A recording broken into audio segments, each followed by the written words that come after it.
Isang minor de edad na lalaki ang nasagip ng mga tauhan ng Police Station 3 Naga City Police Office matapos itong magtangkang manaksak sa impila ng pulisya sa Barangay Piña Francia bandang alas 7:43 ng umaga nito lamang Oktubre 5 taong kasalukuyan. Ayon sa ulat, namataan ng mga pulis ang minor de edad na palakad-lakad at sumisilip sa bintana ng Women and Children's Protection Desk o WCPD office. Nang ito'y lapitan at paalalahanan, sa halip na umalis, ito ay nagtungo umano sa isang sasakyan ng isang pulis.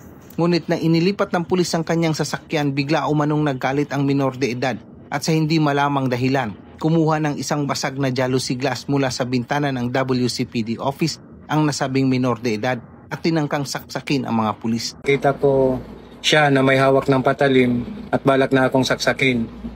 Sinubukan ko na agawin ang kanyang dalang armas, ngunit patuloy pa rin siya sa pag-atake sa akin. Hanggang sa dumating na si PMSJ Barnatia, ngunit patuloy pa rin siya sa pag-atake sa amin. Hanggang sa makakuha kami ng tamang pagkakataon at maagaw ang kanyang armas at agad siyang pusasan para makontrol ang sitwasyon. Agad na nagsagawang hakbang ang ating kapulisan at ginamit lamang ang sapat na lakas upang mapigilan ang minor de edad. Ipinapakita ng insidenteng ito ang disiplina at profesionalismo ng PNP sa mahinahong pagtugon at patuloy na paggalang sa karapatan ng bawat mamamayan. Samantala, ang nasabing minor de edad ay nasa kustodiya na ng DSWD Naga City para sa tamang dokumentasyon at tamang disposisyon.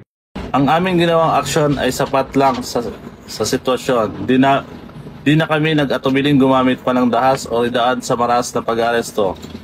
Or worse, gumamit ng baril. Bilang alagad ng batas, pinaril pa rin namin ang pagiging makatawa at profesional na serbisyo sa publiko na patuloy na titiyakin ang kapakanan ng bawat mamamayan kabilang na ang mga may espesyal na pangangailangan.